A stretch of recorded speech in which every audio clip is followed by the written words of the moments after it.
Here's the deal. In the next few minutes, you'll see the 12 most brutal action films on Netflix. Blades flashing through shadows, bullets tearing through silence, and heroes fighting past the point of no return. Every second hits harder than the last. Watch till the end, or miss the one movie that redefined pain itself. Number 12. Extraction 2.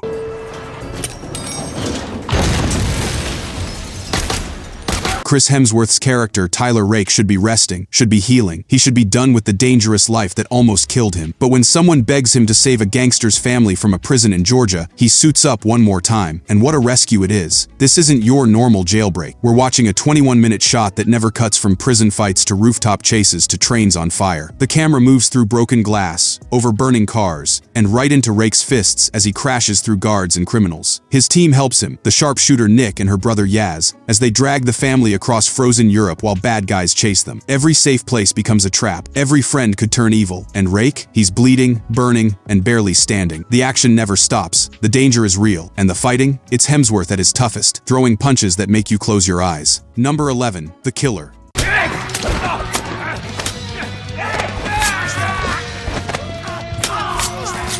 Jang Hyuk plays a retired killer trying to live quietly. No more jobs, no more chaos, just peace. Then a friend asks him to watch a teenage girl for a few days. Sounds easy, right? Wrong. One night out, one wrong place, and suddenly she's gone, grabbed by bad guys who have no idea what kind of ghost they just woke up. What comes next is a cold, smart hunt through Korea's criminal world. This man doesn't yell, doesn't wait. He just moves through bright alleys, dirty basements, and secret poker rooms, leaving broken bones and quiet guns behind. The fights mix, smooth gun moves with mean knife work. Tight hallways become killing zones, stairways turn into vertical flights, and every battle is personal, smart, and super effective. It's cool style meets brutal violence, and Jang Hyuk acts like a music director, quiet, focused, and totally deadly. The deeper he goes, the bigger the problem gets. Dirty cops, crime bosses, and a ticking clock because the girl's running out of time. Number 10. Kate.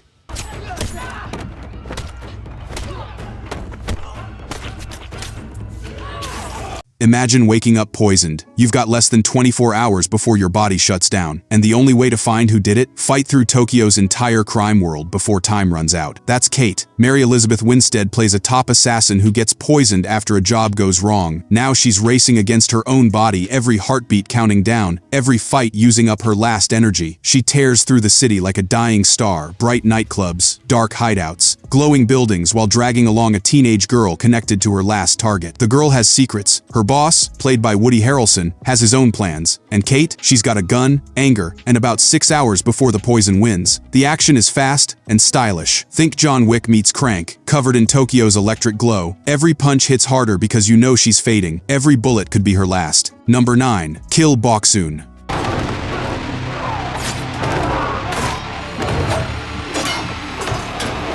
Meet Gil Boksoon. During the day, she's a loving single mom making lunches and going to school meetings. At night, she's one of the scariest contract killers in South Korea, working for a company that treats killing like a normal office job. And here's the twist. Her work contract needs to be signed again. Suddenly, she's not just dodging bullets. She's dodging office drama, company fighters, and a mean boss who thinks loyalty means nothing. The company has rules. Break them, and you don't get fired, you get killed. But when her teenage daughter starts asking questions and work comes home, Boksoon has to choose between the knife and the life she built. The action is sharp, stylish, and smart. Subway attacks, knife fights in glass offices that shatter everywhere. The actress brings real feelings to every kill, making you feel the price of the violence. Number 8. Polar.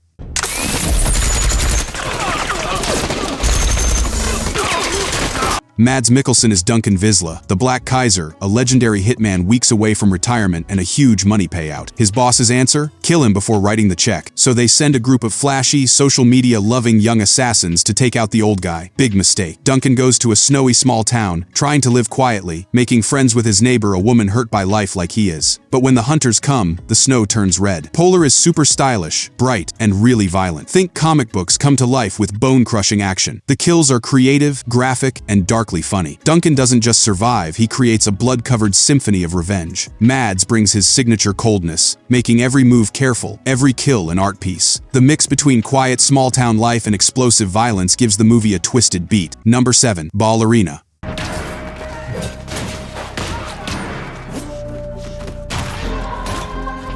OK Ju was a bodyguard. Her best friend was a dancer. When that friend is gone and a final message points to the man responsible, OK Ju becomes a ghost with a mission. She stalks through Seoul's bright underbelly fancy hotels, underground clubs, hidden safe houses hunting Choi Pro, and the evil ring he runs. Every meeting is exact. Every kill earned. The director covers this revenge story in moody purples and electronic music, turning sadness into moving violence. The fight moves are like ballet and brutal knife work that flows like dance, gunfights framed like art shows. OK Ju doesn't rage, she calculates, and that coldness makes every fight hit harder. You feel her loss in every broken bone, every silent scream. Number 6. Havoc.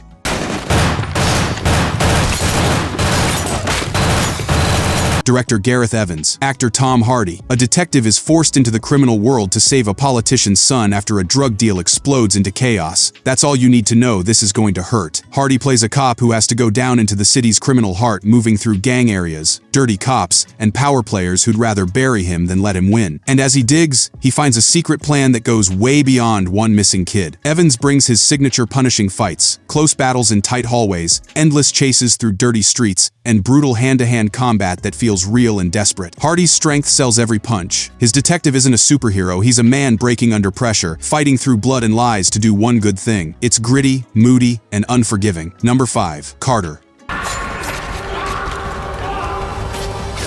A man wakes up, no memory, a device in his ear, a voice giving orders. His name is Carter, maybe. He's told there's a deadly sickness spreading through Korea. A kidnapped girl has the cure, and he's the only one who can get her to safety with the CIA, Korean spies, and North Korean agents all trying to stop him. And here's the wild part, the entire movie looks like one long take that never cuts. The director creates a visual ride, motorcycle chases through burning streets, knife fights in moving trains, and scary jumps across tall buildings. The camera never blinks, the action never stops. You're not watching Carter. You're inside his nightmare, breathless, confused, and fighting to survive every second. Who's controlling him? Who was he before? The answers come as fast as the bullets fly. Number 4. Headshot.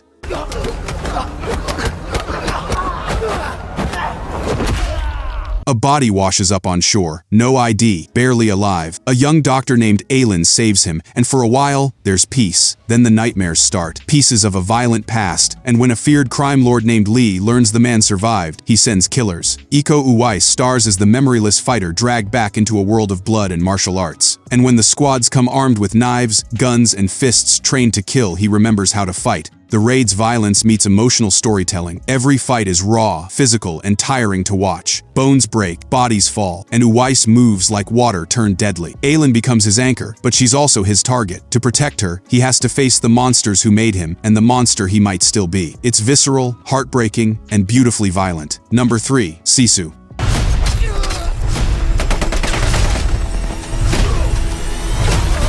A lone gold hunter named Atami Korpi finds gold in the frozen land. Then a group of Nazi soldiers finds him. They take his gold. They think he's just an old man. They're wrong. Atami is a former Finnish soldier, a legend people whisper about in the war. And now, with nothing but a pickaxe, a knife, and anger older than the frozen ground, he's coming for what's his. What follows is an almost wordless revenge campaign across minefields, muddy trenches, and blasted earth. He survives hangings, explosions, and drownings, coming back every time like a ghost that won't die. The film is stylized, gritty, and soaked in blood. Think Mad Max meets a Finnish folk story, where one man's pure will becomes an unstoppable force. Sisu means grit, never giving up, and this movie lives up to every letter. Number 2. The Night Comes for Us.